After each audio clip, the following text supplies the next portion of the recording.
Man lazimal istighfar, siapa yang banyak beristighfar, Allah berikan 4. Ja'alallahu lahu min kulli dhiqin makhraja, segala kesempitannya dilapangkan Allah, sempit hatinya dilapangkan Allah, sempit dadanya dilapangkan Allah.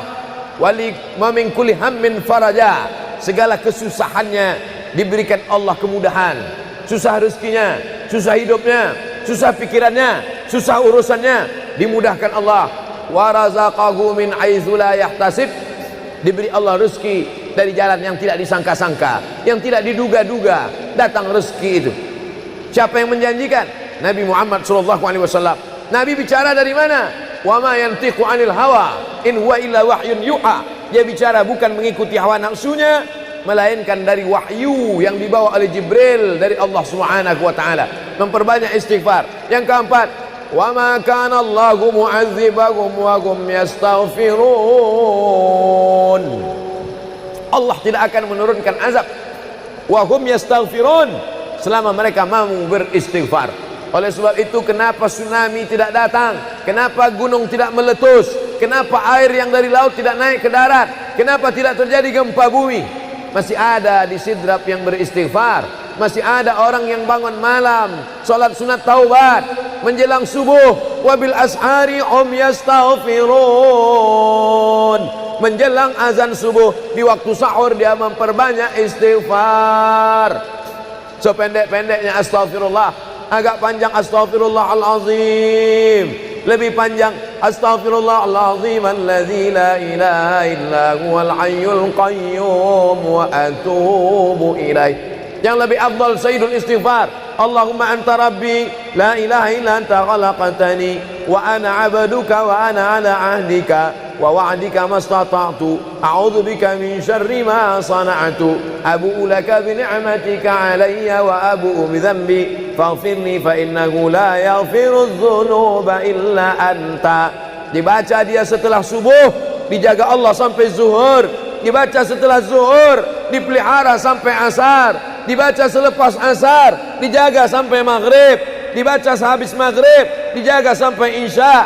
Dibaca habis isya, dijaga sampai subuh. Allahumma anta rabbi la ilaha illa anta khalaqtani wa ana 'abduka, aku hambamu, wa ana 'ala ahdika, aku dalam perjanjian denganmu, wa wa'dika, aku dalam MOU denganmu, mastata'tu, sesuai kemampuanmu. Abu ulaka bi ni'matika alayya, aku datang menghadapmu dengan nikmatmu, nikmat mata, nikmat telinga, nikmat otak, nikmat hati, nikmat buah pinggang, nikmat kaki, nikmat tangan. Wa abu bi dzambi, tapi justru aku datang membawa dosa. Aku datang membawa nikmat, tapi justru aku datang membawa dosa. Dosa telinga, dosa mata, dosa lidah, dosa hati. Mestinya aku datang membawa nikmat, datang membawa pahala. Wa abu bi dzambi, tapi justru aku datang membawa dosa. Tapi aku yakin dan percaya, fa innahu la yaghfiru dzunuba illa anta, tak ada yang bisa mengampunkan segala dosa kecuali engkau.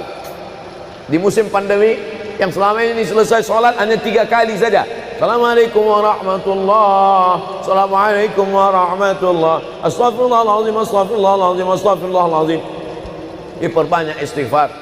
Wallahi, kata Nabi Muhammad SAW, Nabi bersumpah, wallahi demi Allah, inilah astaghfiru ila rabbi wa atubu ilaih. Aku beristighfar kepada Allah, aku bertaubat kepada Allah mi'ata marrah, 100 kali sehari semalam. Jadi kita pun bisa beristighfar 100 kali sehari semalam.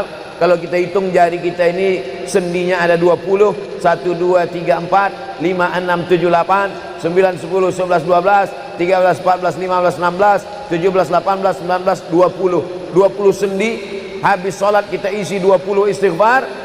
Habis subuh 20, habis zuhur 20, habis asar 20, habis maghrib 20, habis isya 20, ditambah doa 20, ditambah tahajud 20, ditambah witir 20, ditambah bangun tidur malam 20. Hanya sekali putaran tulang-tulang sendi. Kata Nabi, likulli sulama minkum sedekah, setiap tulang-tulang sendi ini mesti ada sedekahnya. Apa maksud sedekah tulang sendi? Sedekah orang kaya dengan uangnya, sedekah kita dengan sedekah tulang sendi. Astaghfirullahalazim, astaghfirullahalazim, astaghfirullahalazim, astaghfirullahalazim, astaghfirullahalazim. Allah menjanjikan balasan-balasan yang disampaikan oleh Nabi Muhammad sallallahu alaihi wasallam. Tapi di antara yang paling afdal di antara zikir ini semua adalah afdalu dzikri la ilaha illallah.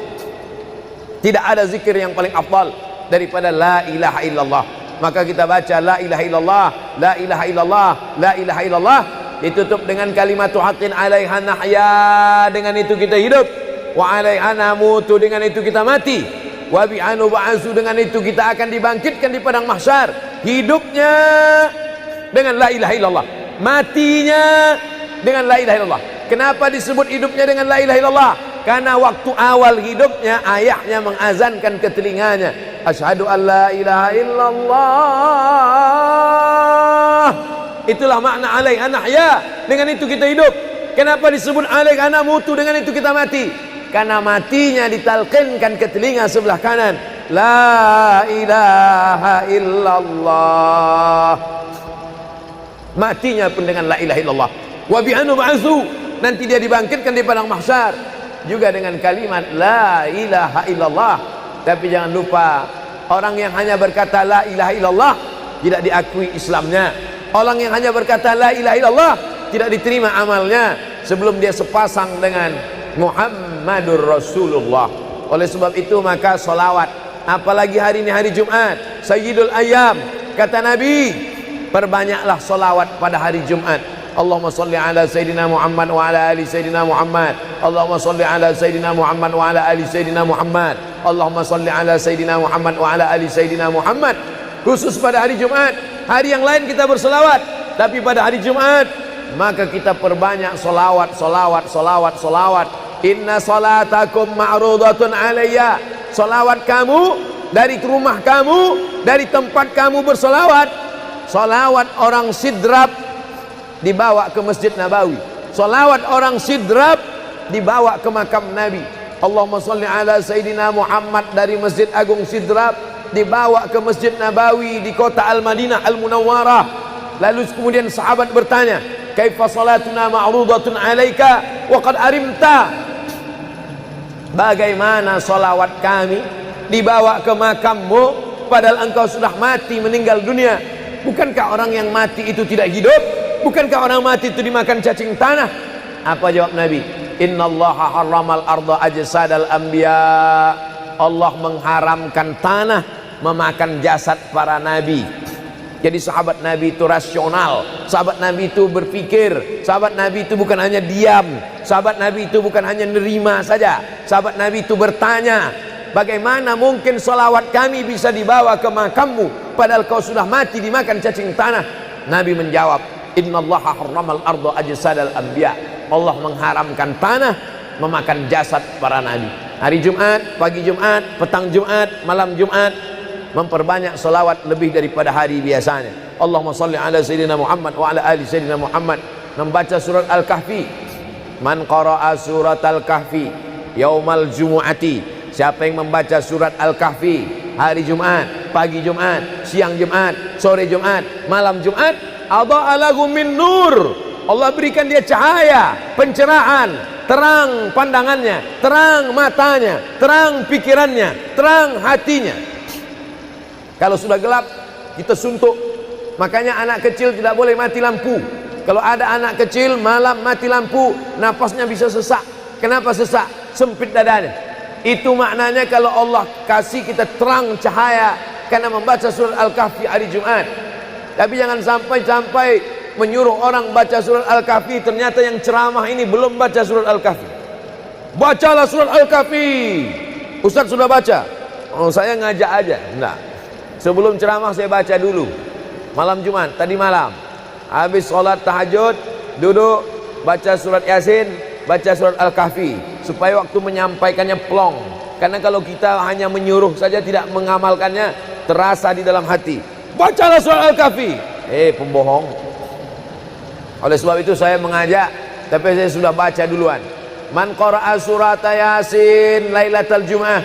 Siapa yang membaca surat Yasin malam, tidak hanya malam Jumat. Man qara'a Yasin fi lailatin, tak ada disebut malam Jumat.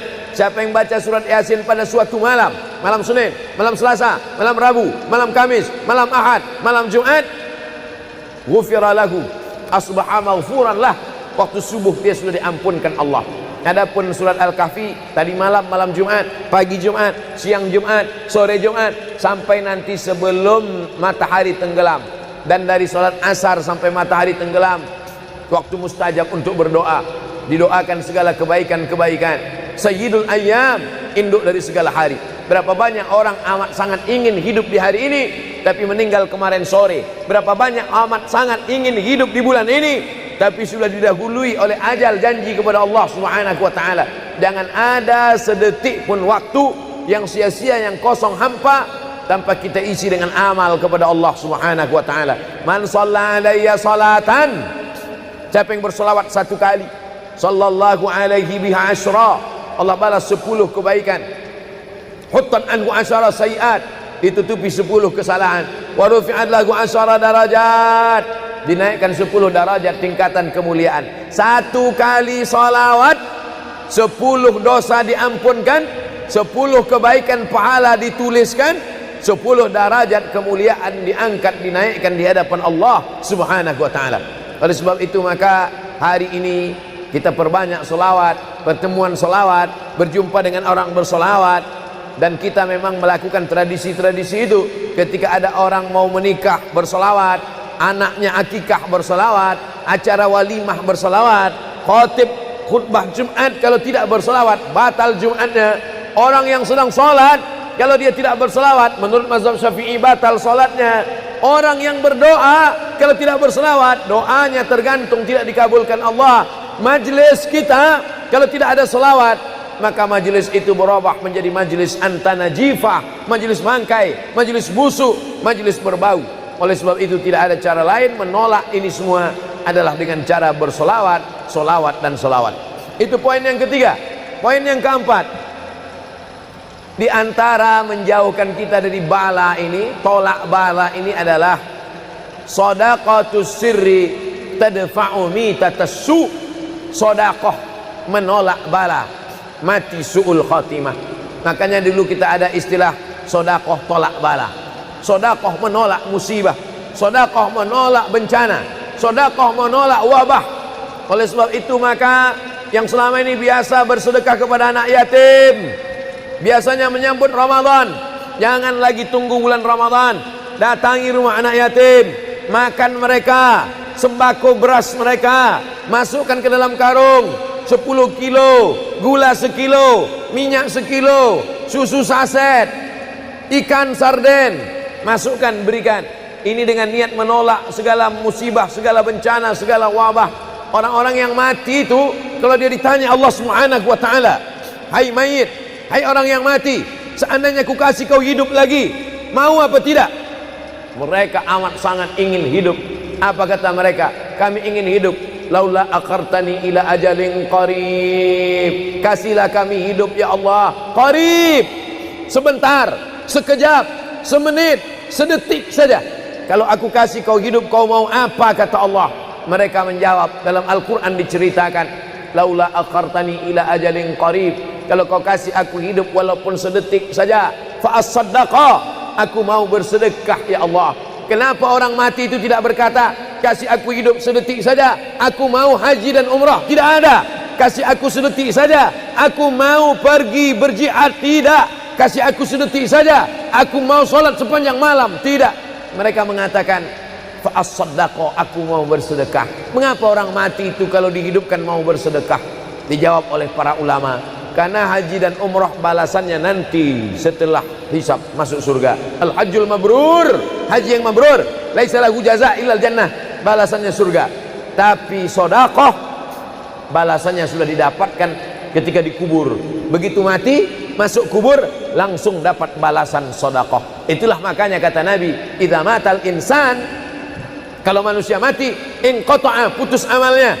Tapi ada yang tak putus, shadaqatun jariyah, sedekah yang mengalir. Belum bangkit dari kubur, belum padang mahsyar, belum hisab, belum timbangan amal, belum meniti titian siratal mustaqim, balasannya sudah nampak. Itu kehebatan sedekah dibandingkan amal yang lain. Oleh sebab itu sedekah ini luar biasa. Shadaqatus sirri tadfa'u mitatassu, sedekah menolak mati su'ul khatimah, sedekah menolak bala. Man lazimal istighfar, siapa yang banyak beristighfar, Allah berikan 4. Ja'alallahu lahu min kulli dhiqin makhraja, segala kesempitannya dilapangkan Allah, sempit hatinya dilapangkan Allah, sempit dadanya dilapangkan Allah. Wali wa min kulli hammin faraja, segala kesusahannya diberikan Allah kemudahan, susah rezekinya, susah hidupnya, susah pikirannya, susah urusannya dimudahkan Allah. Wa razaqahu min haitsu la yahtasib, diberi Allah rezeki dari jalan yang tidak disangka-sangka, yang tidak diduga-duga datang rezeki itu. Siapa yang menjanjikan? Nabi Muhammad SAW. Nabi bicara dari mana? Wa ma yantiqu 'anil hawa in huwa illa wahyun yuha. Dia bicara bukan mengikuti hawa nafsunya, melainkan dari wahyu yang dibawa oleh Jibril dari Allah Subhanahu wa taala. Memperbanyak istighfar. Yang keempat, wa ma kana Allahu mu'adzibahum wa hum yastaghfirun. Allah tidak akan menurunkan azab wa hum yastaghfirun selama mereka mau beristighfar. Oleh sebab itu, kenapa tsunami tidak datang? Kenapa gunung tidak meletus? Kenapa air yang dari laut tidak naik ke darat? Kenapa tidak terjadi gempa bumi? Masih ada di Sidrap yang beristighfar. Masih ada orang yang bangun malam, salat sunat taubat menjelang subuh. Wabil ashari yastaghfirun. Menjelang azan subuh, di waktu sahur dia memperbanyak istighfar. Sependek-pendeknya astaghfirullah, agak panjang astaghfirullahalazim, lebih panjang astaghfirullahalazim alladzi la ilaha illa huwal hayyul qayyum wa atubu ilaih. Yang lebih afdal sayyidul istighfar, Allahumma anta rabbi la ilaha illa anta khalaqtani wa ana 'abduka wa ana 'ala 'ahdika wa wa'dika mastata'tu a'udzu bika min syarri ma sana'tu abu'u laka bi ni'matika 'alayya wa abu'u bi dhanbi faghfirli fa innahu la yaghfiru dzunuba illa anta. Dibaca dia setelah subuh, dijaga Allah sampai zuhur. Dibaca setelah zuhur, dipelihara sampai asar. Dibaca selepas asar, dijaga sampai maghrib. Dibaca sehabis maghrib, dijaga sampai isya. Dibaca habis isya, dijaga sampai subuh. Allahumma anta rabbi la ilaha illa anta khalaqtani wa ana 'abduka, aku hambamu, wa ana 'ala ahdika, aku dalam perjanjian denganmu, wa wa'dika, aku dalam MOU denganmu, mastata'tu, sesuai kemampuanmu. Abu ulaka bi ni'matika alayya, aku datang menghadapmu dengan nikmatmu, nikmat mata, nikmat telinga, nikmat otak, nikmat hati, nikmat buah pinggang, nikmat kaki, nikmat tangan. Wa abu bi dzambi, tapi justru aku datang membawa dosa. Aku datang membawa nikmat, tapi justru aku datang membawa dosa. Dosa telinga, dosa mata, dosa lidah, dosa hati. Mestinya aku datang membawa nikmat, datang membawa pahala. Wa abu bi dzambi, tapi justru aku datang membawa dosa. Tapi aku yakin dan percaya, fa innahu la yaghfiru dzunuba illa anta, tak ada yang bisa mengampunkan segala dosa kecuali engkau. Di musim pandemi yang selama ini selesai sholat hanya 3 kali saja. Assalamualaikum warahmatullah, assalamualaikum warahmatullah, astaghfirullahaladzim, astaghfirullahaladzim, astaghfirullahaladzim. Diperbanyak istighfar. Wallahi, kata Nabi Muhammad SAW, Nabi bersumpah, wallahi demi Allah, inilah astaghfiru ila rabbi wa atubu ilaih. Aku beristighfar kepada Allah, aku bertaubat kepada Allah mi'ata marrah, 100 kali sehari semalam.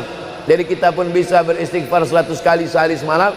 Kalau kita hitung jari kita ini sendinya ada 20, 1, 2, 3, 4, 5, 6, 7, 8, 9, 10, 11, 12, 13, 14, 15, 16, 17, 18, 19, 20. 20 sendi. Habis sholat kita isi 20 istighfar. Habis subuh 20, habis zuhur 20, habis asar 20, habis maghrib 20, habis isya 20, ditambah doa 20, ditambah tahajud 20, ditambah witir 20, ditambah bangun tidur malam 20. Hanya sekali putaran tulang-tulang sendi. Kata Nabi, likulli sulama minkum sedekah, setiap tulang-tulang sendi ini mesti ada sedekahnya. Apa maksud sedekah tulang sendi? Sedekah orang kaya dengan uangnya, sedekah kita dengan sedekah tulang sendi. Astaghfirullahalazim, astaghfirullahalazim, astaghfirullahalazim, astaghfirullahalazim, astaghfirullahalazim. Allah menjanjikan balasan-balasan yang disampaikan oleh Nabi Muhammad sallallahu alaihi wasallam. Tapi di antara yang paling afdal di antara zikir ini semua adalah afdalu dzikri la ilaha illallah. Tidak ada zikir yang paling afdal daripada la ilaha illallah. Maka kita baca la ilaha illallah, la ilaha illallah, la ilaha illallah, ditutup dengan kalimat haqqin 'alaiha nahya, dengan itu kita hidup, wa 'alaiha namutu, dengan itu kita mati, wa bi'anu ba'su, dengan itu kita akan dibangkitkan di padang mahsyar. Hidupnya dengan la ilaha illallah, matinya dengan la ilaha illallah. Kenapa disebut hidupnya dengan la ilaha illallah? Karena waktu awal hidupnya ayahnya mengazankan ke telinganya, asyhadu an la ilaha illallah. Itulah makna alaiha nahya, dengan itu kita hidup. Kenapa disebut alaiha namutu, dengan itu kita mati? Karena matinya ditalqinkan ke telinga sebelah kanan, la ilaha illallah. Matinya pun dengan la ilaha illallah. Wa bi'anu ba'su, nanti dia dibangkitkan di padang mahsyar juga dengan kalimat la ilaha illallah. Tapi jangan lupa, orang yang hanya berkata la ilaha illallah tidak diakui Islamnya. Orang yang hanya berkata la ilaha illallah tidak diterima amalnya sebelum dia sepasang dengan Muhammadur Rasulullah. Oleh sebab itu maka solawat, apalagi hari ini hari Jumat, Sayyidul Ayyam, kata Nabi, perbanyaklah solawat pada hari Jumat. Allahumma salli ala Sayyidina Muhammad wa ala ali Sayyidina Muhammad. Allahumma salli ala Sayyidina Muhammad wa ala ali Sayyidina Muhammad. Allahumma salli ala Sayyidina Muhammad wa ala ali Sayyidina Muhammad. Khusus pada hari Jumat. Hari yang lain kita berselawat, tapi pada hari Jumat maka kita perbanyak solawat, solawat, solawat, solawat. Inna salatakum ma'rudatun alayya. Solawat kamu dari rumah kamu, dari tempat kamu bersolawat. Solawat orang Sidrap dibawa ke Masjid Nabawi. Salawat orang Sidrap dibawa ke makam Nabi. Allahumma salli ala Sayyidina Muhammad dari Masjid Agung Sidrap dibawa ke Masjid Nabawi di kota Al-Madinah Al-Munawwarah. Lalu kemudian sahabat bertanya, kaifa salatuna ma'rudatun alaika wa qad arimta? Bagaimana salawat kami dibawa ke makammu padahal engkau sudah mati, meninggal dunia? Bukankah orang yang mati itu tidak hidup? Bukankah orang mati itu dimakan cacing tanah? Apa jawab Nabi? Innallaha harramal arda ajsadal anbiya. Allah mengharamkan tanah memakan jasad para nabi. Jadi sahabat Nabi itu rasional, sahabat Nabi itu berpikir, sahabat Nabi itu bukan hanya diam, sahabat Nabi itu bukan hanya nerima saja, sahabat Nabi itu bertanya, bagaimana mungkin salawat kami bisa dibawa ke makammu padahal kau sudah mati dimakan cacing tanah? Nabi menjawab, innallaha harramal arda ajsadal anbiya. Allah mengharamkan tanah memakan jasad para nabi. Hari Jumat, pagi Jumat, petang Jumat, malam Jumat, memperbanyak salawat lebih daripada hari biasanya. Allahumma salli ala Sayyidina Muhammad wa ala ali Sayyidina Muhammad. Membaca surat Al-Kahfi. Man qara'a surat Al-Kahfi yaumal jumu'ati. Siapa yang membaca surat Al-Kahfi hari Jumat, pagi Jumat, siang Jumat, sore Jumat, malam Jumat, adha'a lahu min nur. Allah berikan dia cahaya, pencerahan, terang pandangannya, terang matanya, terang pikirannya, terang hatinya. Kalau sudah gelap, kita suntuk. Makanya anak kecil tidak boleh mati lampu. Kalau ada anak kecil malam mati lampu, napasnya bisa sesak. Kenapa sesak? Sempit dadanya. Itu maknanya kalau Allah kasih kita terang cahaya karena membaca surat Al-Kahfi hari Jumat. Tapi jangan sampai menyuruh orang baca surat Al-Kahfi, ternyata yang ceramah ini belum baca surat Al-Kahfi. Bacalah surat Al-Kahfi. Ustaz sudah baca. Oh, saya ngajak aja. Enggak. Sebelum ceramah saya baca dulu. Malam Jumat, tadi malam. Habis sholat tahajud, duduk, baca surat Yasin, baca surat Al-Kahfi. Supaya waktu menyampaikannya plong. Karena kalau kita hanya menyuruh saja tidak mengamalkannya, terasa di dalam hati. Bacalah surat Al-Kahfi. Pembohong. Oleh sebab itu saya mengajak, tapi saya sudah baca duluan. Man qara'a surat Yasin lailatal Jum'ah. Siapa yang membaca surat Yasin malam, tidak hanya malam Jumat. Man qara'a Yasin fi lailatin, tak ada disebut malam Jumat. Siapa yang baca surat Yasin pada suatu malam, malam Senin, malam Selasa, malam Rabu, malam Kamis, malam Ahad, malam Jumat, ghufira lahu, asbaha maghfuran lah. Waktu subuh dia sudah diampunkan Allah. Adapun surat Al-Kahfi tadi malam, malam Jumat, pagi Jumat, siang Jumat, sore Jumat, sampai nanti sebelum matahari tenggelam. Dan dari salat asar sampai matahari tenggelam, waktu mustajab untuk berdoa, didoakan segala kebaikan-kebaikan. Sayyidul ayyam, induk dari segala hari. Berapa banyak orang amat sangat ingin hidup di hari ini tapi meninggal kemarin sore. Berapa banyak amat sangat ingin hidup di bulan ini tapi sudah didahului oleh ajal, janji kepada Allah Subhanahu wa taala. Jangan ada sedetik pun waktu yang sia-sia, yang kosong hampa tanpa kita isi dengan amal kepada Allah Subhanahu wa taala. Man shalla alayya salatan, siapa yang bersolawat satu kali, sallallahu alaihi biha asyra, Allah balas 10 kebaikan. Huttan anhu asyara sayiat, ditutupi 10 kesalahan. Wa rufi'at lahu asyara darajat, dinaikkan 10 darajat tingkatan kemuliaan. Satu kali salawat 10 dosa diampunkan, 10 kebaikan pahala dituliskan, 10 derajat kemuliaan diangkat, dinaikkan di hadapan Allah Subhanahu wa taala. Oleh sebab itu maka hari ini kita perbanyak selawat, pertemuan selawat, berjumpa dengan orang berselawat. Dan kita memang melakukan tradisi-tradisi itu. Ketika ada orang mau menikah berselawat, anaknya akikah berselawat, acara walimah berselawat, khatib khutbah Jumat kalau tidak berselawat batal Jumatnya. Orang yang sedang sholat kalau dia tidak berselawat, menurut mazhab Syafi'i batal sholatnya. Orang yang berdoa kalau tidak berselawat, doanya tergantung tidak dikabulkan Allah. Majlis kita kalau tidak ada selawat, maka majlis itu berubah menjadi majlis antanajifah, majlis mangkai, majlis busuk, majlis berbau. Oleh sebab itu tidak ada cara lain menolak ini semua adalah dengan cara bersolawat, solawat dan solawat. Itu poin yang ketiga. Poin yang keempat, di antara menjauhkan kita dari bala ini, tolak bala ini adalah shadaqatus sirri tadfa'u mitatassu. Sedekah menolak bala, mati su'ul khatimah. Makanya dulu kita ada istilah sedekah tolak bala. Sedekah menolak musibah, sedekah menolak bencana, sedekah menolak wabah. Oleh sebab itu maka yang selama ini biasa bersedekah kepada anak yatim, biasanya menyambut Ramadan, jangan lagi tunggu bulan Ramadan, datangi rumah anak yatim, makan mereka, sembako beras mereka, masukkan ke dalam karung 10 kilo, gula sekilo, minyak sekilo, susu saset, ikan sarden, masukkan, berikan. Ini dengan niat menolak segala musibah, segala bencana, segala wabah. Orang-orang yang mati itu kalau dia ditanya Allah Subhanahu wa taala, hai mayit, hai orang yang mati, seandainya ku kasih kau hidup lagi, mau apa tidak? Mereka amat sangat ingin hidup. Apa kata mereka? Kami ingin hidup. Laula akhartani ila ajalin qarib, kasihlah kami hidup ya Allah qarib, sebentar, sekejap, semenit, sedetik saja.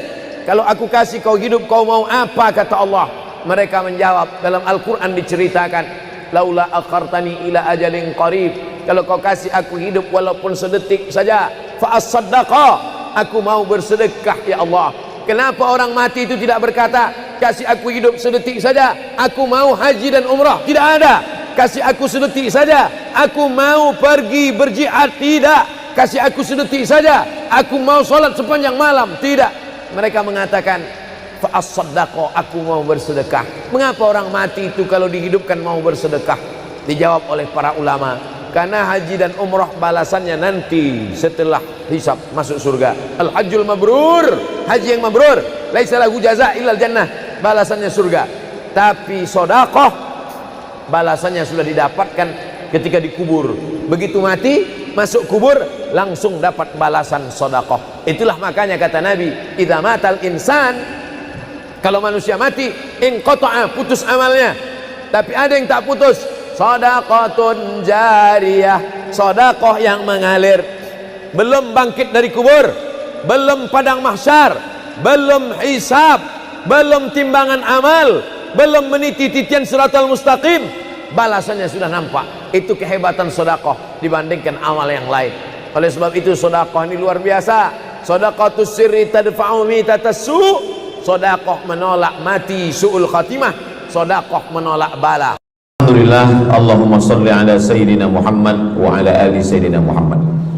Kullu amrin zibalin, semua amal yang baik, walam yubda' bihamdillah, kalau tidak diawali dengan alhamdulillah, pujian kepada Allah, fahuwa aqta', maka amal itu putus. Makna putus, putus sampai di dunia saja, tak boleh dibawa sebagai bekal menghadap Allah. Maka kita ingin amal kita malam ini tidak putus, maka kita awali dengan alhamdulillahi rabbil alamin. Setiap majlis kalau tidak disebut namanya, maka majlis itu antanajifah, majlis yang busuk, majlis bau, majlis bangkai. Maka kita sebut namanya, Allahumma salli ala Sayyidina Muhammad wa ala ali Sayyidina Muhammad. Laisa minna, bukan golongan kami, kata Nabi SAW.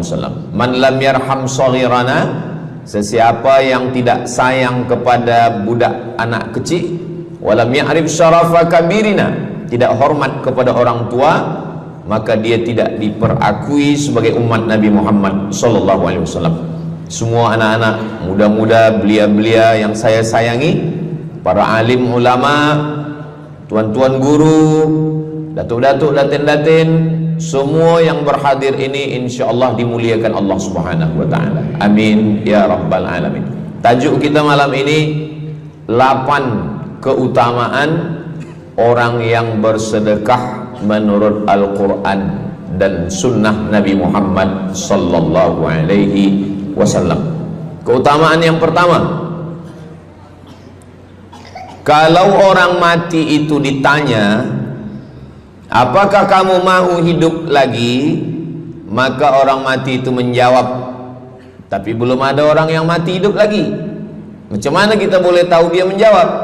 Sebab diceritakan Allah dalam Al-Quran. Apa kata mereka? A'udzubillahi minasyaitonirrajim. Laula akhartani ila ajalin qarib, kalaulah kami yang sudah mati ini diberi masa lagi, ajal masa, qarib pendek, sikit, kejap. Kalaulah kami boleh dibagi masa hidup lagi walaupun sikit, walaupun kejap, apa yang ingin mereka lakukan? Fa as-saddaqa, kami ingin bersodaqah. Mereka tak ada kata, kalaulah kami boleh hidup lagi, kami ingin jihad, tak ada. Kalau boleh hidup lagi, kami ingin pergi haji, tak ada. Mereka katakan, fa'as-saddaqa, kami ingin bersodaqah. Kenapa sodaqah? Kenapa bukan perang? Maka ulama membagi jawaban. Karena kalau haji, itu balasannya nanti di surga. Wal hajjul mabrur laisa lahu jazaa'un illal jannah. Haji mabrur balasannya surga nanti selepas hari kiamat. Tapi kalau sedekah, balasan pahalanya diperolehi ketika di alam kubur. Itulah kenapa orang-orang yang mati itu ingin kalau hidup lagi, fa as-saddaqa, mereka ingin bersedekah. Sedekah, hampir semua kata-kata dalam bahasa Arab itu asalnya 3 huruf. Shadaqah. Shadaqah artinya benar. Shadaqallahul azim, maha benar Allah. Shadaqah artinya benar. Kalau memang benar betul iman kita, mana buktinya? Buktinya adalah dengan bersedekah. Itulah kenapa sedekah itu disebut dengan sedekah, tanda iman itu benar. Karena untuk menggerakkan lidah bercakap sangat mudah. Apa kata pepatah orang Melayu? Lidah tak bertulang, mudah saja menggerakkan. Asyhadu an la ilaha illallah wa asyhadu anna Muhammadar Rasulullah. Kalau memang benar betul cakap, mana buktinya? Buktinya adalah sedekah. Lelaki mengatakan saya cinta kepada kamu, senang saja nak mengatakan cinta, tapi apa bukti, proof, mana memang betul cinta? Maka dia mesti bagikan sedekah. Kalau yang tadi itu sedekah, kalau ini namanya sadaq. Sadaq artinya mahar. Mahar pernikahan lelaki dengan perempuan, aku nikahkan engkau dengan anak saya dengan memberikan cincin emas dan gelang rantai tunai. Itulah dia sadaq, tanda bukti cinta dia kepada seorang perempuan. Sadaqah, benar. As-sidqu, sidik, benar. As-siddiq, orang yang benar. Maka disebut dia dengan Abu Bakar Siddiq, kerana dia benar memberikan emas sebesar batu waktu dibawa pergi hijrah bersama Nabi Muhammad SAW.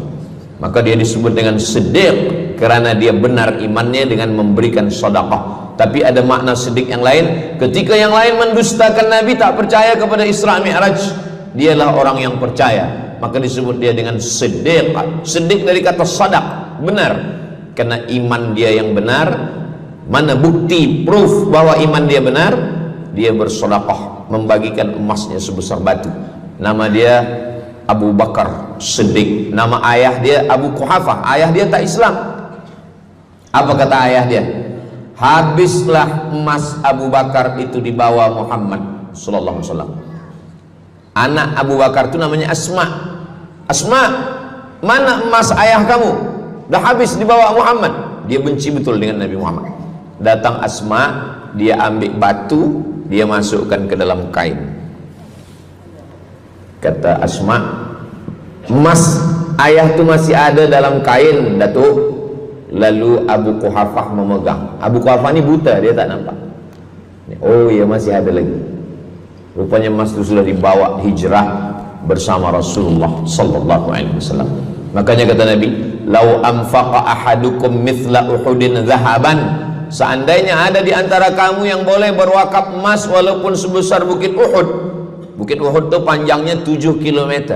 Seandainya ada di antara kamu yang boleh berwakaf emas sebesar Bukit Uhud, itu tak sampai setengah tapak tangan Sayyidina Abu Bakar Siddiq. Kenapa? Sebab kalau sekarang ada orang bersedekah banyak, memanglah sekarang sudah aman. Tapi masa itu masa susah, masa payah, Abu Bakar Siddiq menunjukkan bukti keimanannya. Ini keutamaan yang pertama menurut Al-Quran. Kenapa orang bersedekah? Kerana orang-orang mati, kalau dia boleh bagi tambah umur hidup lagi, mereka berkata, fa'as-saddaqa, kami ingin bersedekah. Itu yang pertama. Yang kedua, sampai berapa nih? Sampai 8. Tadi saya dibagi tahu Ustadz sampai 8, atau tak pun sampai 8, kalau dah habis 60 menit habis. Yang kedua, idzas sama'um fatarat, langit terbelah, wa idzal kawakibun tasarat, planet bertembung, berjatuhan, wa idzal biharu fujirat, lautan diletupkan, tsunami namanya, wa idzal quburu bu'thirat, semua yang dikubur dibangkitkan. Selepas itu kita pun bangkit dari kubur. Innama amruhu idza arada syai'an ayyakula lahu kun fayakun.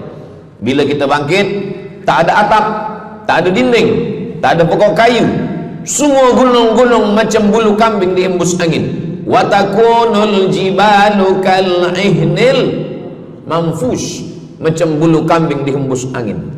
Di mana kita bernaung, di mana kita berlindung? Kata Nabi sallallahu alaihi wasallam. Ini yang kedua. Kullu mri'in tahta zilli sadaqatihi, orang akan bernaung di bawah sedekah. Bukan bernaung di bawah haji, bukan bernaung di bawah sembahyang, bukan bernaung di bawah puasa, tapi tempat bernaung atap adalah sedekah. Tapi jangan sebab kita kaji sedekah malam ni, esok subuh tak sembahyang.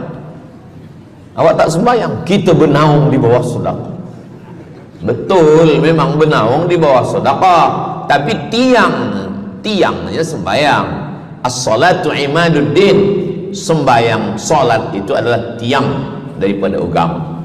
Maka tempat kita berlindung, tempat kita bernaung nanti adalah sedekah. Ada yang tenggelam kerana peluh saking panasnya, ada yang tenggelam kerana peluh sampai ke lutut, ada sampai ke pinggang, ada sampai ke leher, ada yang tenggelam habis. Tapi ada orang yang merasa sejuk, selesa. Kenapa? Kullu mri'in tahta zilli sadaqatihi, orang akan bernaung di bawah sedekah. Orang-orang yang membina masjid, macam mana mahalnya masjid, jutaan ringgit, maka ketika dia mati menghadap Allah Subhanahu wa taala, semua kepanasan, semua terik matahari sejengkal dari ubun-ubun kepala, tapi ada orang yang tahta zilli sadaqatihi, dia akan bernaung di bawah sedekah. Mudah-mudahan panjang umur, Allah bagi kita rezeki supaya kita boleh bernaung di bawah sedekah kita nanti insyaallah. Kita masa siang 12 jam, malam 12 jam, tapi di akhirat nanti khamsin alfasanah, 50.000 tahun, belum tentu lagi diputuskan di pengadilan Allah Subhanahu wa taala. Datang orang menghadap Nabi Adam, wahai Adam, kami sudah kepanasan, kami tak tahan di padang mahsyar ini. Kata Nabi Adam, saya malu menghadap Allah. Dulu kata Allah, la taqraba hadhihi syajarah, jangan dekati pokok kuldi, fatakuna minaz zalimin, nanti engkau jadi orang zalim. Fa azallahumas syaitan, tapi digoda syaitan. Lalu kemudian Nabi Adam bertaubat. Doa yang paling tua doa Nabi Adam, Rabbana zalamna anfusana wa illam taghfir lana wa tarhamna lanakunanna minal khasirin. Datang mereka menghadap kepada Nabi Nuh. Cepatlah Nabi Nuh menghadap kepada Allah supaya diputuskan mahkamah ini.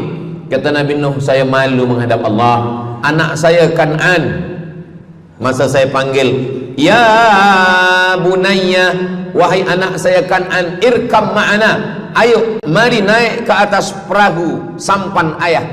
Apa kata Kan'an? Sa'awi ila jabali ya'simuni minal ma, saya naik sampan, saya naik ke atas bukit, saya akan selamat. Rupa-rupanya hujan 40 hari 40 malam tenggelam. Kita belum lagi 40 hari 40 malam, baru 2 hari buaya dah naik ke jalan. Macam mana 40 hari 40 malam? Maka saat itu, saat anaknya Kan'an akan tenggelam, apa kata Nabi Nuh? Ya Rabbi, ya Allah, inna bni min ahli, itu anakku ya Allah. Allah marah. Apa kata Allah? Innahu laisa min ahlik, dia bukan anakmu. Innahu amalun ghairu salih, karena amal dia tak baik. Nabi Nuh malu menghadap Allah. Datang mereka kepada Nabi Musa alaihissalam. Kata Nabi Musa, saya pun malu menghadap Allah kerana perbuatan Bani Israel, umat saya jahat. Mereka datang menghadap Nabi Isa. Kata Nabi Isa, saya malu menghadap Allah kerana mereka menyembah saya selepas saya meninggalkan mereka. Pada akhirnya mereka datang menghadap Sayyidina wa Maulana wa Syafi'ina Muhammad sallallahu alaihi wasallam. Hanya Nabi Muhammad lah yang berani menghadap Allah. Sebab apa? Sebab dia umatnya. Maka walaupun kita umat yang paling kecil, umur paling pendek, badan paling tidak bertenaga, tapi kita adalah umat yang pertama nanti yang akan diputuskan perkara, dan kita adalah umat yang pertama akan masuk ke dalam surga Allah Subhanahu wa ta'ala. Maka banyak mereka yang ingin menjadi umat Nabi Muhammad. Bahkan Nabi Musa pun ingin menjadi umat Nabi Muhammad sallallahu alaihi wasallam. Masa Umar bin Khattab datang membawa lembaran-lembaran Taurat, Nabi berkata, apa itu wahai Musa? Taurat. Nabi Muhammad SAW memanggil, mari Taurat. Lalu Nabi Muhammad mengkoyak. Apa kata Nabi? Lau kana Musa hayyan ma wasa'ahu illa iyattabi'ani. Kalaulah Musa masih hidup, dia pasti akan ikut saya. Dan itu betul pada peristiwa Isra dan Mi'raj. Nabi jadi imam, Nabi Musa jadi makmum, Nabi Isa jadi makmum, Nabi Ibrahim jadi makmum, semua nabi-nabi jadi makmum. Imamnya adalah Sayyidina wa Maulana Muhammad sallallahu alaihi wasallam. Jadi keutamaan yang kedua, kita bernaung di bawah sedekah. Yang ketiga, sadaqatus sirri tutfi'u ghadabar rabbi kama yatfa'ul ma'an nar. Sedekah memadamkan api neraka seperti air yang memadamkan api. Kita kalau nampak api, mudah-mudahan kita selamat daripada terbakar, amin. Lalu kemudian datang api, kita padamkan dengan air. Lalu kemudian macam mana memadamkan api neraka?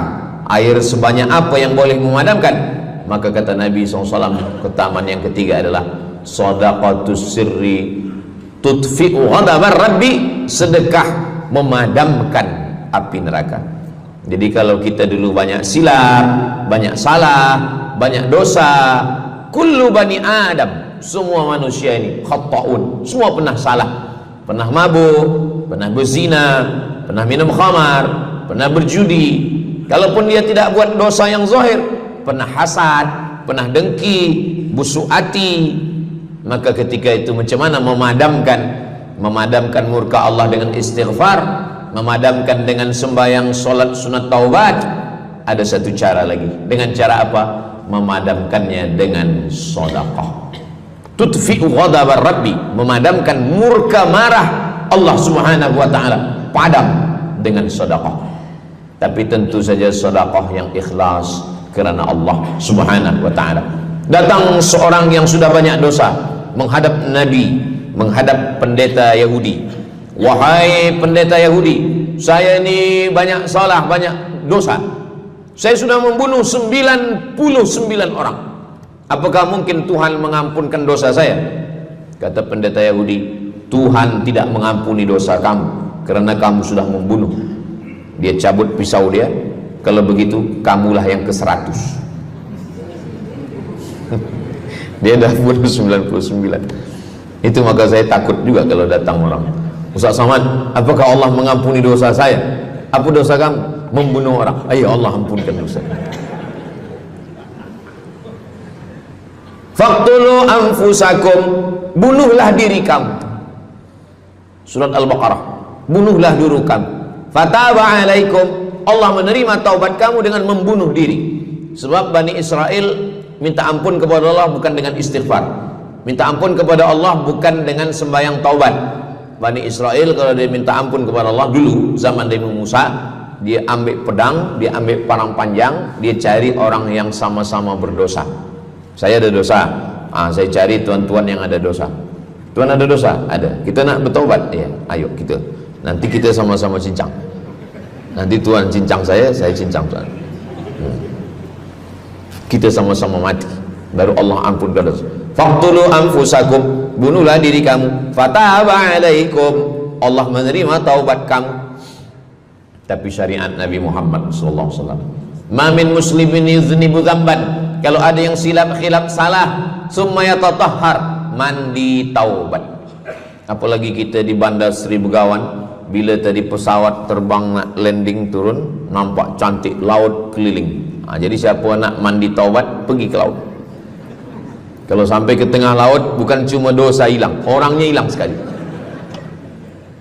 Aku mandi taubat, saya mandi taubat. Selepas mandi taubat, tak boleh mandi taubat, wudu. Tak boleh wudu, tayamum. Selepas itu sembahyang sunat taubat. Usolli sunnatat taubat raka'ataini lillahi ta'ala. Dosanya perlu sebut, jangan sebut. Ada seorang lelaki, maaf, nafsu dia tinggi. Lalu di jalan dia nampak perempuan. Selepas itu maaf, dia cium. Selepas itu dia datang ke Nabi, dia mengadu, ya Rasulullah, tadi saya melakukan begini-begini. Tegak Umar bin Khattab, Allah sudah tutupi, kenapa kamu bukakan di hadapan orang ramai? Allah mengampuni manusia kecuali al-mujahirun. Al-mujahirun menampakkan dosanya dan bangga dengan dosanya. Ini orang akhir zaman ni sekarang banyak mujahirun. Dia mabuk, dia live streaming. Hai guys, dah mabuk ke malam ni? Ini al-mujahirun. Maka ulil amri mesti ambil hukum. Tapi orang yang pernah berdosa, pernah silap, pernah salah, jangan cerita lagi, tutup. Suami-suami kalau bertobat kepada Allah, mengadu kepada Allah, cukup. Jangan cerita ke istri. Allah menerima, istri tak terima. Jadi taubat cukup kepada Allah Subhanahu wa taala, mengadu dah. Bangkit tahajud malam minta kepada Allah. Jangan suara kuat-kuat. Cukup. Sebab tidak semua kejujuran boleh diterima orang lain. Tak semua perempuan boleh menerima kejujuran. Sakit hati dia. Allah Subhanahu wa taala Maha Pengampun.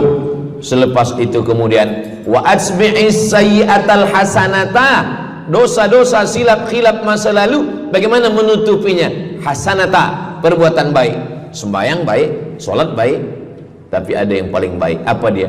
Shadaqatus sirri, memperbanyak sedekah, memadamkan murka Allah seperti api dipadamkan oleh air.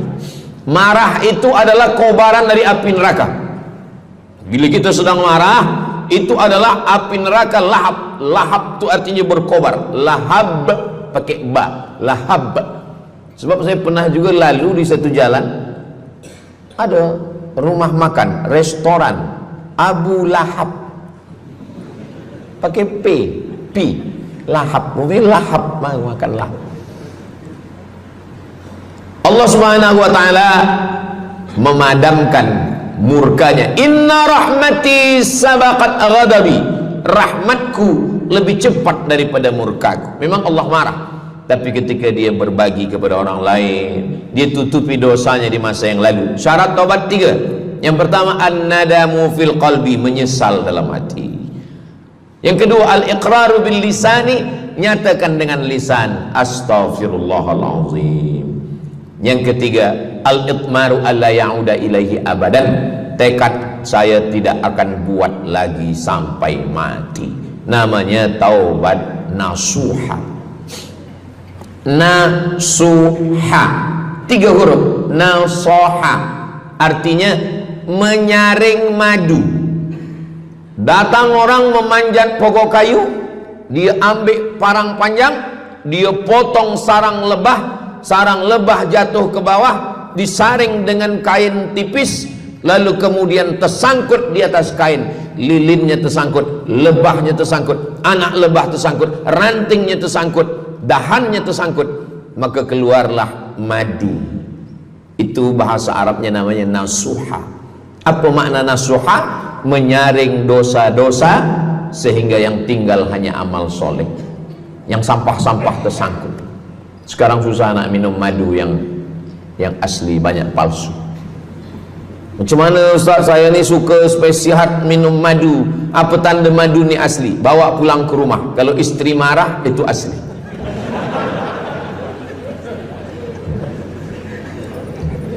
Yang keempat, ini jangan diingat, lupakan. Yang keempat, apa itu keutamaan sedekah? Kata Nabi sallallahu alaihi wasallam, as-sadaqatu, sedekah itu tadfa'u mitatas su', menolak mati su'ul khatimah. Tak ada guna amal elok baik kalau mati dalam keadaan su'ul khatimah. Kita selalu berdoa, Allahumma khtim lana bihusnil khatimah. Maka cara untuk menolak mati su'ul khatimah ini adalah dengan cara sedekah. Banyak orang mati husnul khatimah, bukan ulama, meninggal di dalam Masjidil Haram sedang pakai ihram, selepas tawaf di belakang makam Ibrahim ketika sedang sujud terakhir. Itulah mati yang paling indah. Dalam wudhu sedang sembahyang, di sujud terakhir dalam tanah haram, dalam Masjidil Haram, di belakang makam Ibrahim. Meninggal, dibawa jenazah balik. Orang datang bertanya kepada ibunya, dia masih pemuda belia, apakah dia ulama? Dia bukan ulama. Kenapa dia mulia betul? Apakah dia pernah perang ke Palestina? Tidak. 2-3 hari selepas itu datang satu perempuan membawa budak kecil. Kamu siapa? Kami adalah orang yang tiap bulan dapat kiriman beras, minyak dan makanan dari pemuda ini. Saya maaf, seorang janda, ini anak-anak saya, dan dia selalu bagikan uang dia untuk makankan. Jadi nanti kalau ada orang meninggal, tiba-tiba selepas itu datang janda membawa anak, itu tanda husnul khatimah. Sebab dia belum nikah, dia masih lajang. Allah ingin menunjukkan bahwa kalau engkau berbuat sedekah, maka Allah Subhanahu wa taala memberikan keutamaan husnul khatimah. Bukan setakat diselamatkan dari su'ul khatimah, tapi mendapatkan husnul khatimah.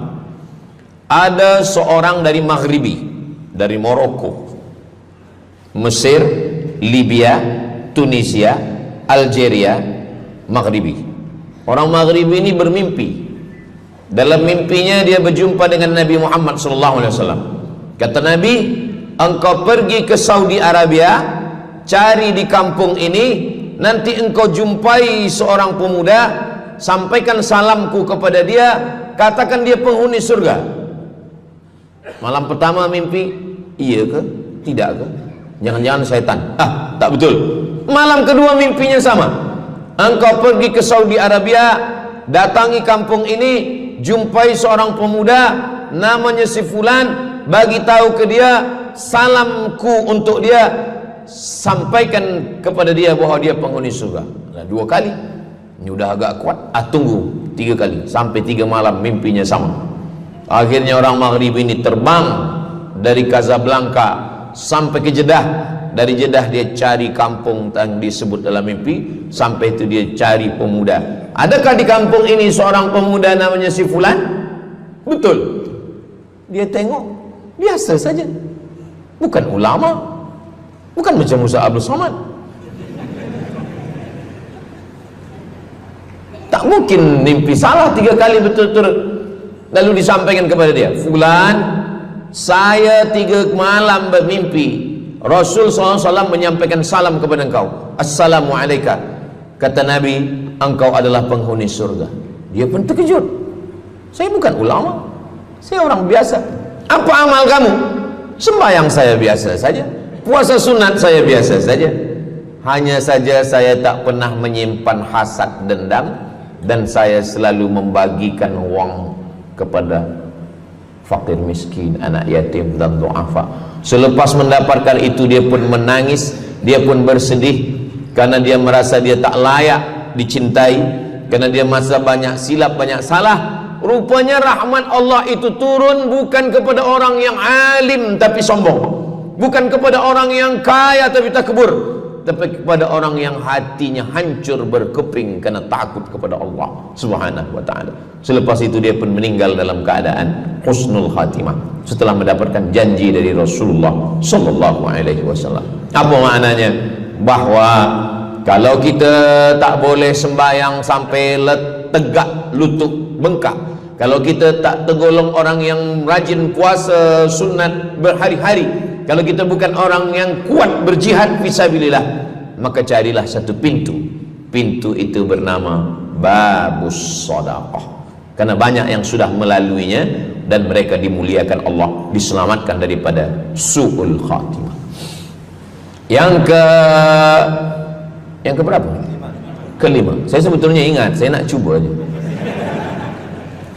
Kalau jamaah masih ingat, itu maknanya mereka masih konsen lagi, masih sedar. Kalau dah terserah Ustaz lah nama berapa, kami pun dah tak balik dalam. Yang kelima, dawu mardakum bis sadaqah. Yang kelima, dawu mardakum bis sadaqah. Obati orang yang sakit di antara kamu dengan sedekah. Datang seorang lelaki yang lututnya bernanah menemui Imam Abdurrahman ibnu Mahdi. Wahai Imam Abdurrahman bin Mahdi, lutut saya ni bernanah, tak sihat-sihat. Kata Imam Abdurrahman bin Mahdi, saya ingat satu hadis Rasulullah, dawu mardakum bis sadaqah. Cuba engkau cari kampung yang di kampung itu tak ada air, kamu buat perigi. Perigi, di kampung saya namanya perigi. Lalu dia pun pergi ke kampung yang tak ada air, dia galikan perigi. Selepas itu sehari, 2 hari, 3 hari, sepekan, sebulan, lutut dia sihat kering. Dia datang lagi kepada Imam Abdurrahman ibnu Mahdi. Alhamdulillah Imam Abdurrahman ibnu Mahdi, lutut saya sudah sihat. Apa hubungan lutut dengan sedekah? Rupanya setiap orang yang mengambil air untuk minum, untuk berwudu, untuk mandi, untuk memasak, selepas itu mereka berdoa, ya Allah, berikanlah kebaikan kepada orang yang sudah membagikan air ini. Ad-du'a silahul mu'min, doa senjatanya orang beriman. Kisah ini ada dalam kitab Sa'ah wa Sa'ah, Ajaib wa Taraif. Semua ada saatnya. Beberapa kisah-kisah yang ajaib diceritakan oleh Syekh Abu Amr al-Misri dalam judul buku Sa'ah wa Sa'ah Gharaib wa Taraib. Sudah diterjemahkan ke dalam bahasa Melayu, judulnya Semua Ada Saatnya. Nama penerjemahnya Abdul Somad.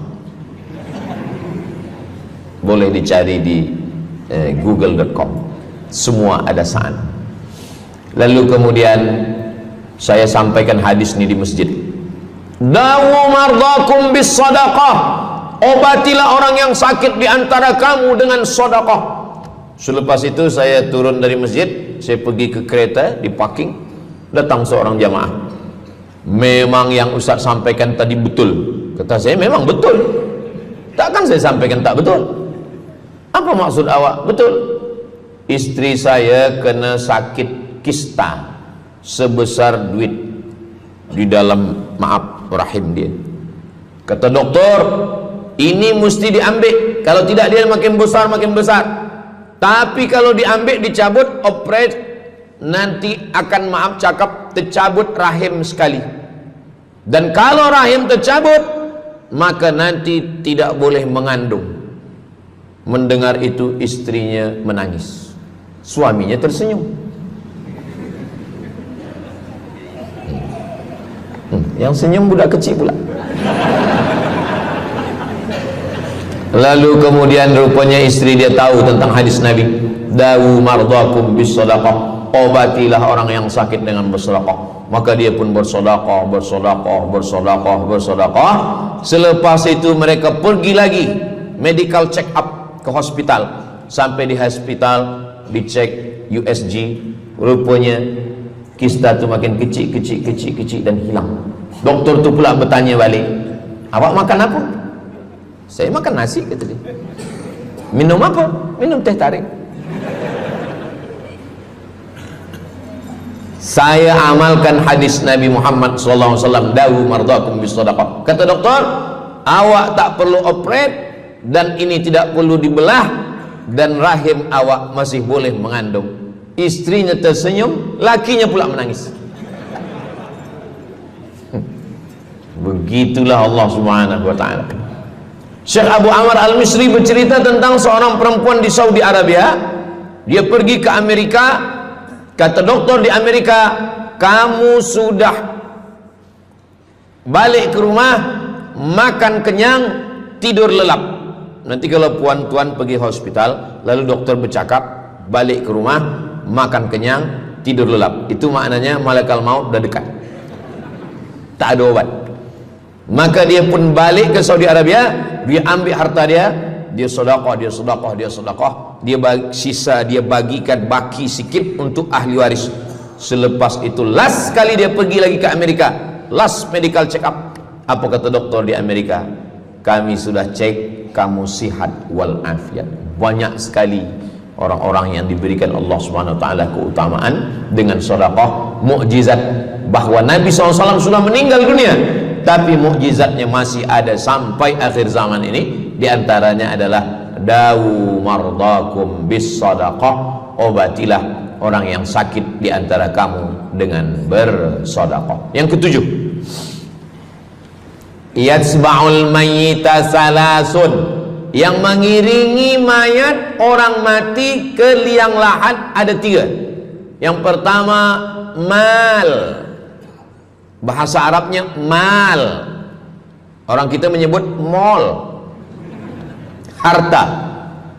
Yang mengiringi manusia ke liang lahat, yang pertama maluhu, harta. Yang kedua ahluhu, istri, anak, menantu, kawan, jiran, sahabat. Yarji'usnani, yang dua ni balik ke rumah, anak balik, istri balik, kereta balik, semua balik. Wa yabqa wahidun, yang kekal hanya satu. Apa dia? Yang kekal hanya satu, itulah dia sedekatuhu. Sedekah lah yang kekal. Itulah kenapa orang-orang meninggal dunia. Kita di atas dunia ini, kata Nabi, baina sittin wa sab'in. Kita hidup di atas dunia ini antara sittin, 60, sab'in, 70. 60, 70, 60, 70. Kalau umur 30, ada berjumpa jamaah umur 30 yang dia soal, dah berbini ke? Bini belum. Oh. Awak dah menikah? Belum. Apa belum nikah lagi? Kejap lagi Ramadan. Takkan jaga subuh? Macam mana nak sembahyang? Macam mana nak sahur? 30. Bila 40, soalan sudah berubah. Saya ni diabetes, saya ni kolesterol, saya ni. Bila masuk 50, dah mula tanya, saya ni rabun, tak nampak lagi. Bini pun kadang tak nampak. Bini orang nampak. Bila 60, mendengar tazkirah Ustaz Somad, kunci satu, jangan tersinggung. Ada beberapa jamaah tersinggung, balik meninggal. Bukan kerana tersinggung, memang ajal dah sampai. Jadi Ustaz umur berapa? Saya lahir 18 hari bulan Mei 1977. Umur rasa 27. Umur ini bukan masalah angka, tapi masalah rasa. Semua yang hadir uban. Semua yang hadir banyak uban. Semua yang hadir malam ini muda. Mana muda lagi Ustaz? Kami dah tua. Ini bukan orang tua. Ini orang tua yang terjebak di tubuh pemuda. Ini semua pemuda-pemuda. Siapapun yang sembahyang ke masjid, siapapun yang berjamaah, maka dia muda. Siapapun yang tidur di rumah tak sembahyang, dia sudah tua. Lautan kan kuseberangi, gunung kan kudaki, masjid kulalui. Ini orang tua semua. Jadi tua dan muda itu bukan masalah usia, bukan masalah umur, tapi masalah perasaan kita. Saya kalau ditanya orang, umur Ustaz berapa? Qamariyah apa Syamsiah? Muharram Safar apa Januari Februari? Jadi masalah umur ini insyaallah kita semua dibagi Allah kesihatan. Amin ya rabbal alamin. Yang sakit-sakit diangkat Allah penyakitnya. Amin. Jadi kata Nabi SAW, semuanya tinggal, wa yabqa wahidun, yang tinggal hanya satu, wa amaluhu, di antara amal adalah sedekah. Itu yang ketujuh. Nabi meninggal umur 63 tahun. Abu Bakar Siddiq 63 tahun. Imam Syafi'i lahir 150, meninggal 204. Imam Syafi'i lahir di Gaza, Palestina. Semoga Allah menolong saudara kita di Palestina. Imam Syafi'i lahir di Palestina, di Gaza 150 Hijrah. Meninggal di Fustat, Kahirah, Mesir 204. Imam Syafi'i umurnya hanya 54 tahun. 50 muda. Tapi Imam Syafi'i berada di alam barzah 204, sekarang sudah 1447, 1447 tahun. Apa maknanya? Berarti Imam Syafi'i di alam kubur sudah 1200 tahun. Soalan, lebih lama di atas tanah atau di dalam tanah? Lebih lama di alam barzah. Di alam rahim 9 bulan 10 hari. Di alam dunia 63 tahun. Kalau sampai di alam kubur menunggu hari kiamat. Imam Syafi'i sudah 1200 tahun. Tapi setiap detik, setiap menit, setiap jam, dari maghribi sampai ke Nusantara, semua orang menyebut nama Syafi'i, Syafi'i, Syafi'i, Syafi'i. Setiap kampung ada nama orang Syafi'i. Setiap kawasan ada nama orang Syafi'i. Begitulah mulianya Imam Syafi'i. Kita, seandainya kita mati, berapa lama lagi kita di alam barzakh? Dulu ada yang mengatakan kiamat 2012, rupanya tak jadi. Kan ada filmnya, kiamat 2012, Steven Spielberg. Tak jadi. Yas'alunaka 'anis sa'ati ayyana mursaha. Mereka bertanya kepadamu tentang hari kiamat. Qul, katakan, la ya'lamuha illa hu.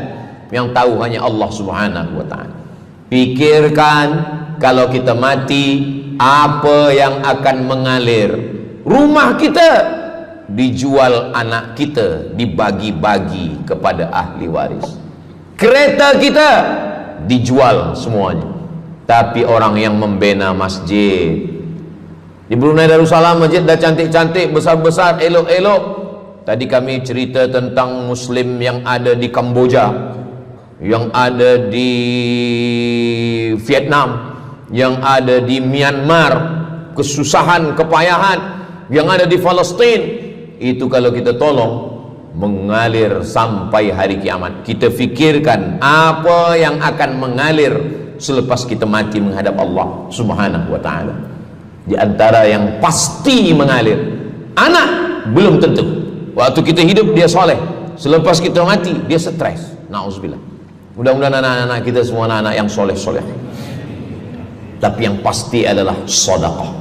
Maka kita siapkan sedekah menolong agama Allah Subhanahu wa ta'ala. Yang ke-8, kata Nabi SAW,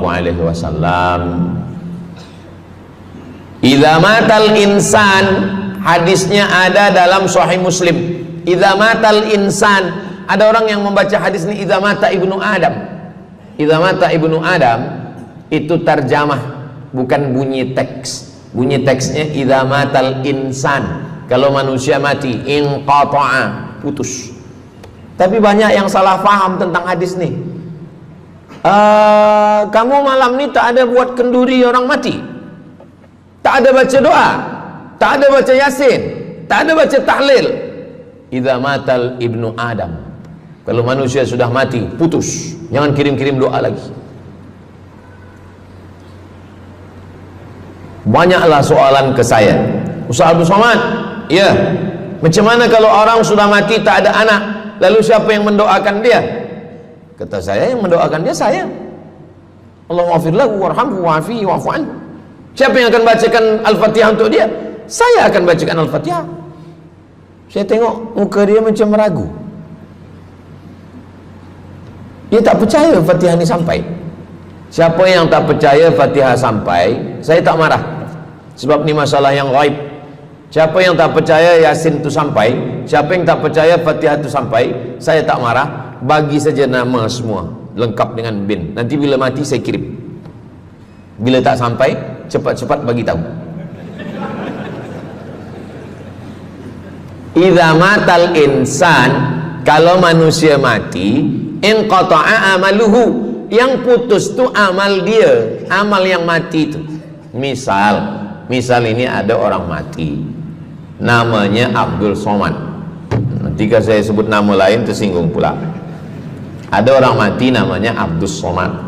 Idza matal insan, kalau Abdul Somad ni mati, inqata'a amaluhu, maka yang putus tu amal dia. Amal Abdul Somad ni yang putus. Amal orang Brunei untuk Abdul Somad putus atau tak putus? Tidak putus. Datang berita, mereka tengok di Instagram Abdul Somad, Ustadz Abdul Somad Official. Bagi yang belum follow, cepat follow. Dapat berita Ustadz Somad sudah meninggal. Orang Bandar Seri Begawan, semua orang Brunei mengirimkan Al-Fatihah, mereka sholat ghaib. Sampai apa tak sampai? Sampai. Jadi mana yang putus itu apa maknanya? Amal dia putus, amal orang mati ini putus. Amal orang hidup kepada yang mati tak putus. Saya bilang sekali lagi, yang putus itu amal orang mati. Amal orang mati putus. Apa maksud amal orang mati putus? Kepada muslimin muslimat, sila datang ke masjid yang akan membagi tazkirah almarhum Abdul Somad. Itu mana putus, mana boleh tazkirah lagi. Orang mati itu amalnya putus, tapi amal orang hidup untuk orang mati tidak putus. Kalau memang putus, kenapa ada amalnya yang tak putus? Ada amal dia yang tak putus. Ini Abdul Somad mati dia, amal dia semuanya putus, tapi ada amal dia yang tak putus. Pertama, shadaqatun jariyah. Sedekah itu kan amal dia, tak putus. Sedekah dia bina masjid dia, sedekah dia tahfiz Quran. Budak-budak tahfiz Quran itu menghafal Quran, jadi tuan guru, punya murid, punya pondok, maka tak putus. Amal dia tapi tak putus. Yang kedua, ilmun yuntafa'u bih, mengajar dia, diamalkan orang, tak putus. Waladun solihun, anak soleh. Anak soleh itu maksudnya, anak soleh itu kan amal dia. Itu yang banyak orang yang tak paham. Macam mana amal soleh, macam mana amal soleh itu amal kita? Macam mana anak soleh itu amal kita?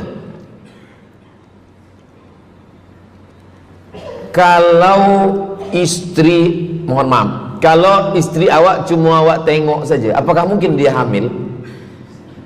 Itu dah payah betul dah menjelaskan. Maknanya anak kita itu amal kita. Maka kalau kita mati, dia tetap mengalir. Bukan berarti doa orang lain tak sampai. Ini banyak orang salah faham. Selepas orang meninggal, tak usah baca doa lagi, tak usah Allah maafir lahu lagi, tak usah baca Yasin lagi, tak sampai. Maksud putus itu amal orang mati itu putus. Kalaulah putus amal orang hidup kepada orang mati, tak ada salat jenazah. Nanti kalau ada orang mengatakan tak usah baca doa, kita udah putus semua, nanti bila dia mati jangan sembahyangkan. Sebab sembahyang jenazah itu kan amal orang hidup untuk orang mati. Allahu Akbar, Allahu Akbar, Al-Fatihah, Allahu Akbar, salawat, Allahu Akbar, Allahumma fir lahu warhamhu wa'afihi wa'fu anhu, Allahu Akbar, Allahumma la tahrimna ajrahu wa la taftina ba'dahu wa waghfir lana wa lahu wa li ikhwanina alladhina sabaquna bil iman wa la taj'al fi qulubina ghillan lil ladzina amanu rabbana innaka ra'ufur rahim. Empat itu sampai, Al-Fatihah sampai, doa sampai, Al-Fatihah sampai, solawat sampai, doa takbir 3 sampai, doa takbir 4 pun sampai. Itu maknanya amal orang hidup sampai, tapi amal orang mati putus. Apakah orang mati itu tetap beramal? Orang mati tetap beramal, tapi katanya putus. Yang putus itu amal wajib. Sholat wajib, tak wajib lagi. Puasa wajib, tak wajib lagi. Adapun amal yang tak wajib, makanya kalau ada suami yang tak mau amal wajib, suruhlah dia mati. Mana dalil ustadz bahwa orang mati tetap beramal? Waktu Nabi Muhammad SAW Isra Mi'raj, Nabi Isra Mi'raj, Nabi tengok Nabi Musa sholat di dalam kuburnya. Padahal Nabi Musa sudah meninggal. Itu menunjukkan orang meninggal pun beribadah, tapi ibadah dia tidak wajib lagi. Waktu sampai di Masjidil Aqsa, Nabi Ibrahim sholat, Nabi Musa sholat, Nabi-Nabi sholat, padahal mereka sudah meninggal dunia. Itu menunjukkan bahwa orang mati beribadah, tapi ibadahnya tidak wajib. Yang kita wajib ini hanya dari akil baligh sampai kita mati. Siapa yang wajib sembahyang? Akil baligh. Siapa yang wajib puasa? Akil baligh. Siapa yang wajib haji? Akil baligh mampu. Ada orang akil, ada orang baligh tapi tak akil. Umur 15 tahun, 20 tahun, 30 tahun, baligh umurnya sampai tapi tak akil, tak ada akal. Rufi'al qalam, kertas, pena dia terangkat, tak mencatat. Ada 3 orang yang penanya tak mencatat. Yang pertama, anis sobi hatta yahtalim, budak kecil sampai dia mimpi akil balik. Yang kedua, anin naim hatta yastayqiz, orang tidur sampai dia terjaga. Yang pertama, budak kecil sampai akil balik. Maka kalau nak nakal waktu kecil itulah. Menyesal saya Ustaz, waktu kecil dulu baik-baik. Yang kedua, anin naim hatta yastayqiz, orang tidur sampai dia jaga tidur. Makanya kalau nak buat dosa waktu tidurlah. Ada seorang suami tidur, selepas itu dia terjaga, dia katakan ke istri dia, Adinda, buah hati belayan jiwa, siang dan malam terbayang-bayang, makan tak kenyang, tidur tak lelap. Abang bermimpi malam tadi. Mimpi apa? Mimpi berbini lagi. Kata istri dia, engkau tidur lagi, mimpi lagi, ceraikan dia. Macam mana nak tidur lagi?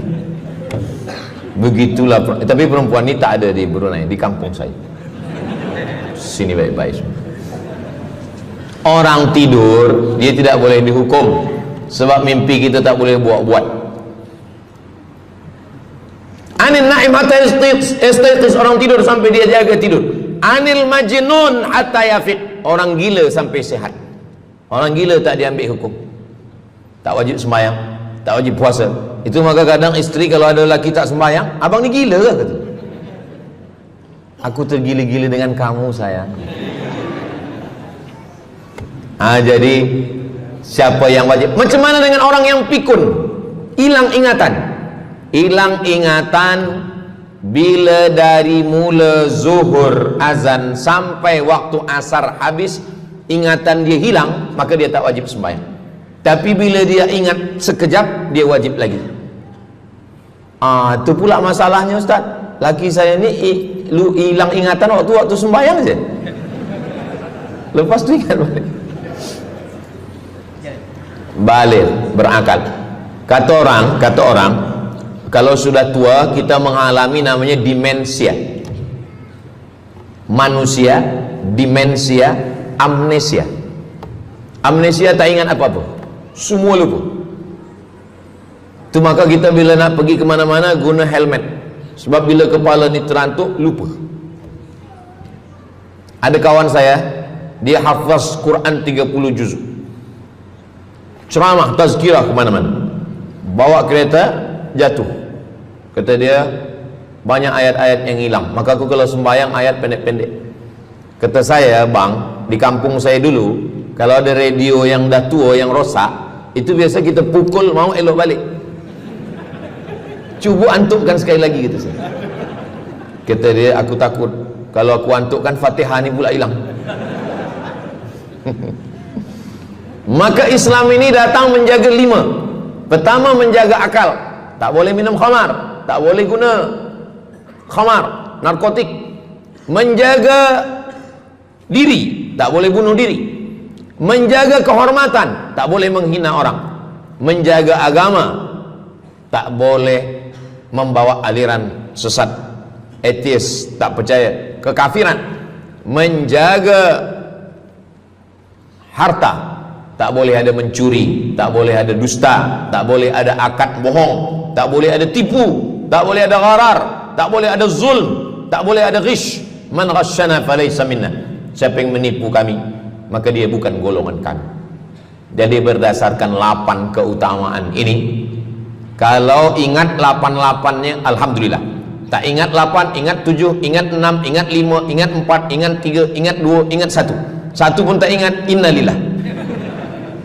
Tapi insyaAllah kita boleh ingat semua. Sebab apa?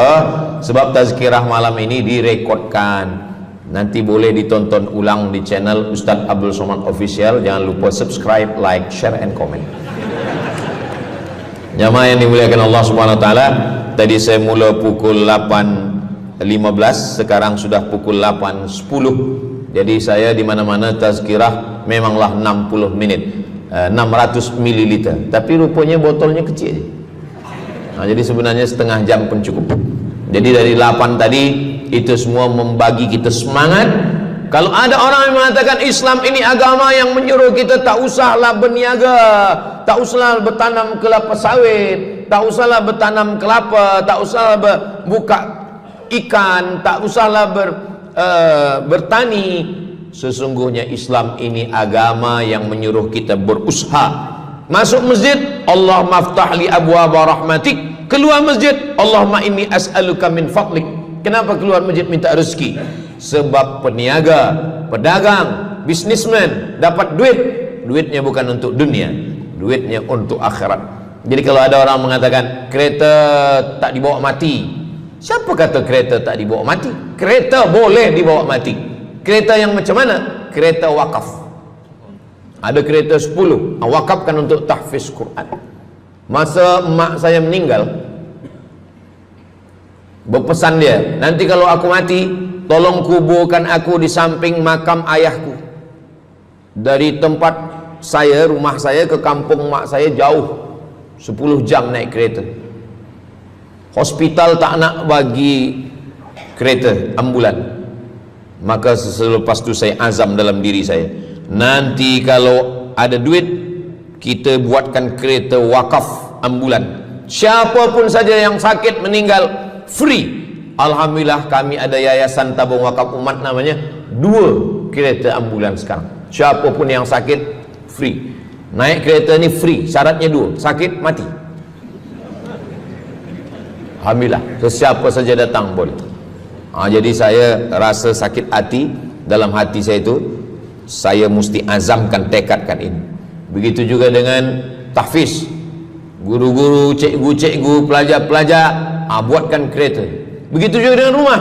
Apa kata orang? Untuk apa bina rumah elok-elok, rumah besar? Rumah tak dibawa mati. Rumah boleh dibawa mati. Rumah yang mana? Rumah tahfiz Quran. Assalamualaikum. Waalaikumsalam. Ustaz Abdul Somad, betul, saya ada rumah Ustaz, 9 bilik, 2 aras, parking lapang. Rumah siapa? Tak tahu. Ini rumah siapa Tuan? Tuan Haji. Rumah saya. Tuan Haji di mana sekarang? Saya di Surabaya, Ustaz Abdul Somad. Rupanya dia dulu kerja kilang minyak di Riau, Sumatera. Lepas pencen dia balik ke Jawa. Jadi rumah ni saya nak wakafkan. Wakafkan sekarang, kami buat rumah tahfiz Quran. Pagi, petang, siang, malam orang hafaz Quran. Ini rumah boleh. Jadi kalau ada orang mengatakan tak usahlah cari harta banyak-banyak, harta tak dibawa mati. Harta dibawa mati dengan syarat diwakafkan, diinfakkan, disedekahkan. Yang paling tinggi zakat wajib. Di bawah zakat wakaf. Wakaf mesti ada 4.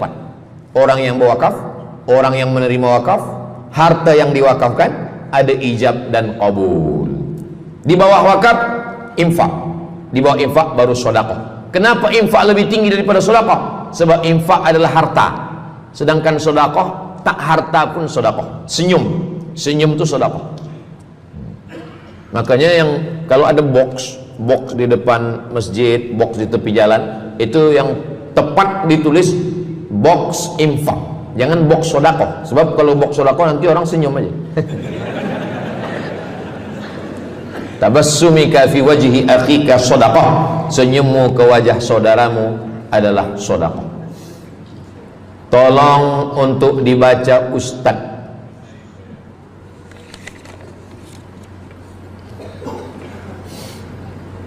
Seorang hamba yang ketika jahiliyah pernah mengambil hak orang dengan mengambil persen daripada uang infak. Setelah dia menyadari akan salahnya, dia bertaubat dan ingin mengembalikan hak tersebut.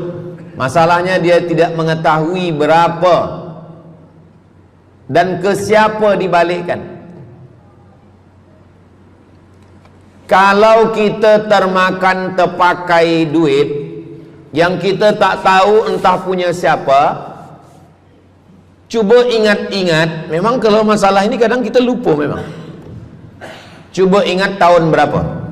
Sebab duit RM1 tahun 80 dengan 2025 tak sama nilainya, sebab ada inflasi ekonomi.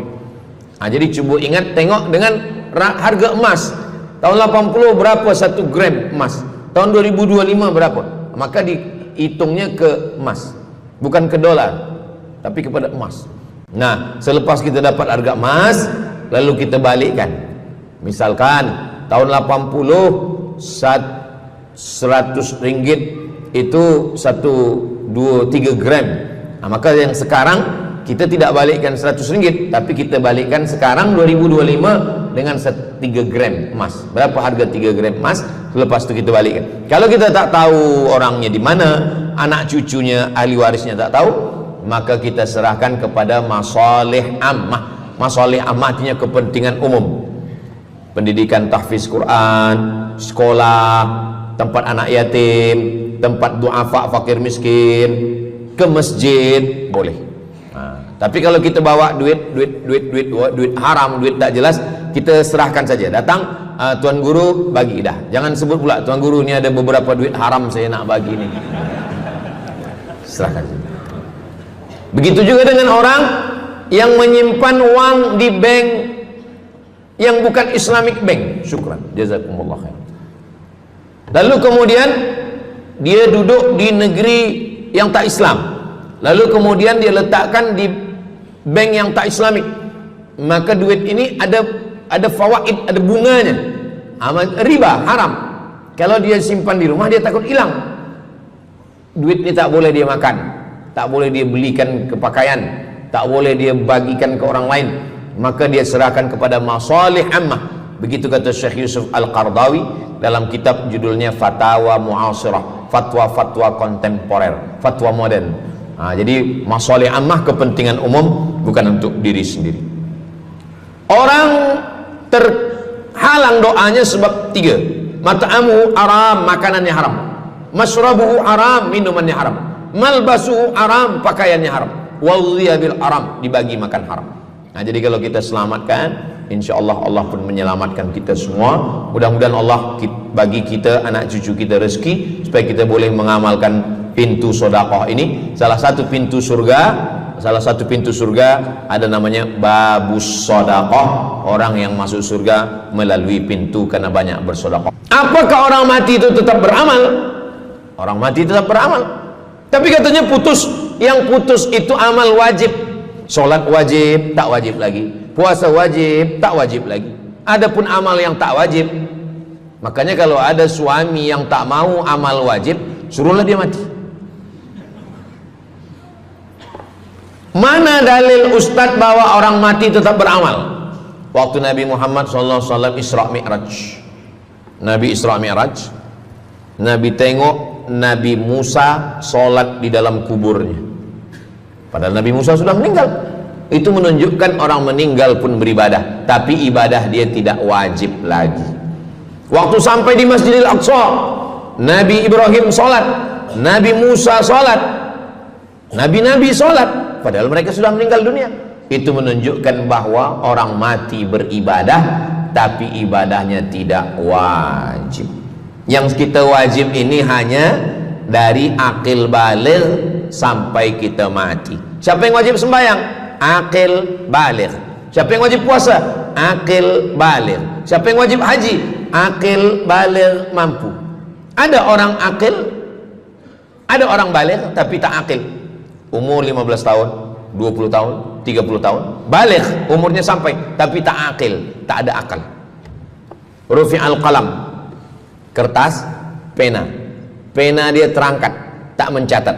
Ada 3 orang yang penanya tak mencatat. Yang pertama, anis sobi hatta yahtalim, budak kecil sampai dia mimpi akil balik. Yang kedua, anin naim hatta yastayqiz, orang tidur sampai dia terjaga.